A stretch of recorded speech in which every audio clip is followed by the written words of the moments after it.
증시의 반등은 찐반등이 아닌 일시적인 반등으로 우리가 추가 웅줍을 위해 준비를 해야 한다. 안녕하세요. 웅덩이 매매법 레버리지 ETF 장기 투자자 디벨로몽입니다. 오늘도 계좌 먼저 공개하고 시작합니다. 미국 직투 계좌는 60% 수익률과 1억 700만원 수익 중이고 국내 계좌는 61% 수익률과 720만원 수익 중에 있습니다. 현재 두 번째 계좌 수익과 환차익, 그리고 비트코인이 너무 크게 하락하며 와, 마이너스를 보겠다 라는 생각이 드는데요.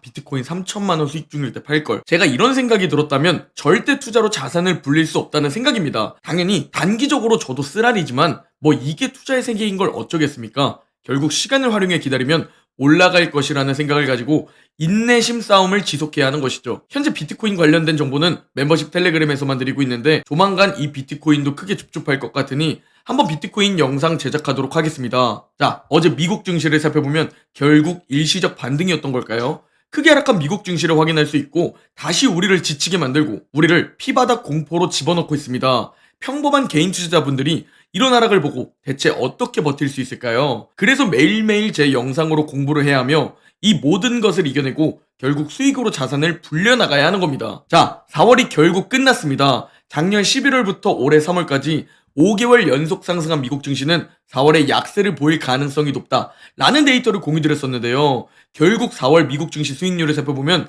다우는 5% 하락, S&P 500은 4% 하락, 나스닥은 마이너스 4.4% 하락하며 결국 5개월 연속 강한 상승 후 내림이 찾아온 한 달이었다는 것을 볼 수 있습니다. 이번 조정 핑계를 살펴보면 경제는 둔화되고 있는데 물가는 둔화되지 않고 오히려 반등하는 모습을 보여주며 스태그플레이션 우려가 커지고 있고 이로 인해 금리 인하가 점점 뒤로 밀리고 있죠. 이게 현재 가장 중요한 조정 핑계인데 어제는 왜 크게 떨어졌나? 대체 왜 또 일시적인 반등을 만들고 추가 조정이 이어질 것 같은 하락을 만들었나? 이걸 우리가 살펴보고 매수 비중을 조절해야겠죠. 바로 어제 1분기 고용비용지수 ECI가 발표되었는데 이게 지난 분기보다 높게 발표가 되었고 예상치보다도 높게 발표가 된 겁니다. 현재 인플레이션 둔화가 멈췄고 심지어 재반등 우려로 조정을 받고 있는데 이 우려를 더 키우는 발표였다고 보시면 됩니다. 특히 서비스에서는 인건비가 가장 중요한 부분을 차지하는데 이 고용비용 지수가 높아졌으니 서비스 인플레이션은 더욱 고착화되거나 또 반등할 수 있다는 우려가 커진 것이죠. 그렇다면 시장은 어떻게 생각하게 되죠?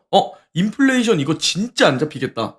고착화되고 재반등할 수도 있겠다. 그러면 금리 인하는 늦춰지겠네. 이렇게 해석하고 있다는 겁니다. 그래서 국채금리와 달러 인덱스가 다시 반등하는 모습을 우리가 볼 수 있죠. 거기에 어제는 크게 하락했는데 그 이유가 바로 다가오는 새벽 3시에 FOMC와 파월 기자회견이 있기 때문입니다. 여태까지 나온 발표들을 종합해봤을 때 파월이 절대 비둘기파적인 발언을 하지 않을 것이다 라고 시장이 걱정하고 두려워하고 있고 이 부분을 일정 부분 선반영하며 어제 더 큰 하락을 불러일으켰다 라고 우리가 바라볼 수 있는 것이죠. 또한 시장의 금리 인하 전망을 살펴보면 작년 말엔 3월에 첫 금리 인하라더니 어느새 6월로 올라가고 7월, 9월, 11월 그리고 이젠 12월까지 전망이 바뀌었습니다. 이제 시장은 어느새 12월에 딱 한 번 올해 인하를 할 것이다 라고 전망을 바꾸었죠. 그러니까 금리 인하 기대감으로 증시가 5개월 연속 상승한 부분도 있는데 이 기대감이 꺼져버렸으니 당연히 어느 정도 주가 하락으로 반영되고 있는 겁니다. 자, 여기에 최근 제가 계속 공유드리고 있는 추세 추종의 대가 마크 미너빈이죠. 현재 너무나 현 상황을 잘 맞추고 있는데 여전히 다우숏 포지션을 유지 중이라고 합니다. 그 이유를 살펴보니 국채금리가 상승하면서 금리 인하 기대감이 낮아지고 있고 이 상황을 시장이 주가에 반영하고 있다는데요. 마크 미너빈이 역시 금리 인하가 쉽지 않다고 보고 있으며 결국 증시는 이를 반영하여 좀 더 하락한다고 바라보고 있는 겁니다. 그리고 4월 5일 다우쇼 트윗을 기재했었는데 그 이후 4% 정도 하락한 다우를 볼 수 있죠. 그러나 여러분, 우리는 미국에 반대되는 베팅을 하지 않습니다. 우리는 미국에 반대되는 베팅을 하지 않고 오르면 즐기고 웅덩이에서 줍줍하는 오줄 웅줍 투자를 하는 투자자입니다. 현재 미국 증시를 살펴보면 21선을 뚫지 못하고 다시 하락하는 S&P 500을 볼 수 있으며 50일선에도 저항받고 다시 하락하는 S&P 500을 볼 수 있죠. 즉 어제의 자리는 매우 중요했습니다. 제가 어제 일정이 많아 영상 공유를 못 드렸는데 어제는 20일, 50일 이평선이 맞닿은 자리이며 가장 강한 지지선이었던 21선과 중기 추세를 알 수 있는 51선 여기를 뚫지 못하고 하락하면 미국 증시의 반등은 찐반등이 아닌 일시적인 반등으로 우리가 추가 웅줍을 위해 준비를 해야 한다 라는 자료를 멤버십 분들께 공유드렸습니다. 그리고 바로 하락한 미국 증시, 그렇다면 정말로 2021년 말 전고점 약 4,800포인트까지 하락하는 걸까요? 우리가 정확한 바닥은 알 수 없지만 고점에서 마이너스 10% 정도 하락하면 약 4,800포인트 부근이 되며 이는 2021년 말 전고점 부근이며 4월 하락폭과 비슷하게 또 떨어지면 4,800포인트가 되는 상황입니다. 그래서 저는 5개월 연속 상승했고 역대급 상승이 있었기 때문에 조정장이 찾아올 것이라는 것을 지속해서 여러분께 영상으로 공유드렸고, 본격적인 조정장이 시작되기 전 4월 15일 월요일에 매년 250만원 수익 실현을 위한 매도를 진행했다는 영상을 저 부근에서 올려드렸습니다. 그리고 그 이후 5% 하락한 미국 증시,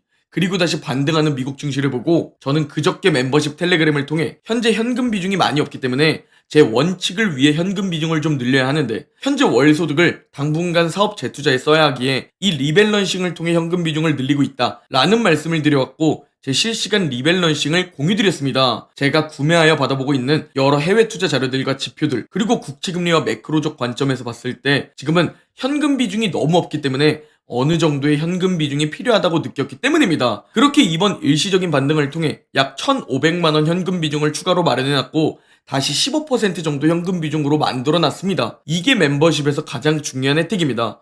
이 부분에 대해 정보를 얻고 자산을 지키고 자산을 또 늘리고 싶은 분들은 고정 댓글에 멤버십 가입 링크 기재해둘 테니 가입하셔서 텔레그램 입장해주시면 됩니다. 자, 그렇게 늘린 현금 비중을 가지고 이번에 다시 웅덩이를 만들어줄 때 여러 지표들과 매크로적 관점을 보며 웅덩이 매매법으로 분할 매수를 들어가야겠죠? 그렇게 다시 매수를 하면서 평단가를 다시 더 낮추고 수량을 다시 모아가게 되면 조금만 반등했을 때 대부분의 사람들은 여전히 마이너스일 때 빠르게 계좌가 다시 양전하게 되며 자산이 불어나게 되는 겁니다. 이게 웅덩이에서 분할 매수로 좁혀야 하는 이유죠. 또한 지난주 영상부터 현금 비중을 강조드렸던 이유는 일시적인 반등으로 추가 웅덩이를 만들게 될 때 그때 위기가 아닌 기회로 받아들이기 위함이다 라는 말씀을 지속적으로 드려왔고, 현금 비중이 없는 분들은 현금 비중을 반등했을 때 꼭 늘려두시라는 말씀을 영상에서도 지겹도록 들어왔습니다. 그리고 이제 다시 본격적인 웅줍이 찾아올 것 같은데요. 제가 항상 강조드리는 부분, 인내, 끈기, 뚝심입니다. 지금 우리가 투자하는 오줄 웅줍이라는 방법, 웅덩이 매매법, 더 나아가 미국 지수 장기 투자는 개인 투자자가 돈을 벌고 경제적 자유를 얻을 수 있는 가장 확실하고 확률 높은 방법입니다. 다만 극소수만 성공할 수 있는 이유는 인내심과 끈기, 뚝심이 필요하기 때문입니다. 이 부분만 갖춰진다면 분명히 조금씩 자산이 점점 더 불어나는 마법을 경험할 텐데, 단기적으로 이렇게 조정받을 때 떨어져 나가고 옆에 떠나는 급등주를 보며 떨어져 나가죠. 이런 웅덩이가 다시 시작될 때 극소수들은 현금 비중, 화폐를 가지고 자산으로 바꾸는 축적 작업을 시작합니다. 극소수 1% 자산가들이 이런 행동을 보이죠. 그렇다면 우리는 지금 여기서 웅덩이가 만들어져서 121선에 도달한다면 저와 함께 웅줍을 진행해야 할까요? 아니면 가만히 계시거나 패닉셀 해야 할까요? 성공하는 사람들은 매년 조정장이 찾아온다는 사실을 당연하게 받아들일 줄 압니다. 그들은 지금 놀라지 않을 겁니다. 당연히 일어날 수 있다고 믿으며 오히려 지금은 싸게 살 수 있기 때문에 오히려 좋다는 마음으로 웅줍할 겁니다. 이럴 때 가장 중요한 것은 끈기와 인내심, 그리고 뚝심이겠죠.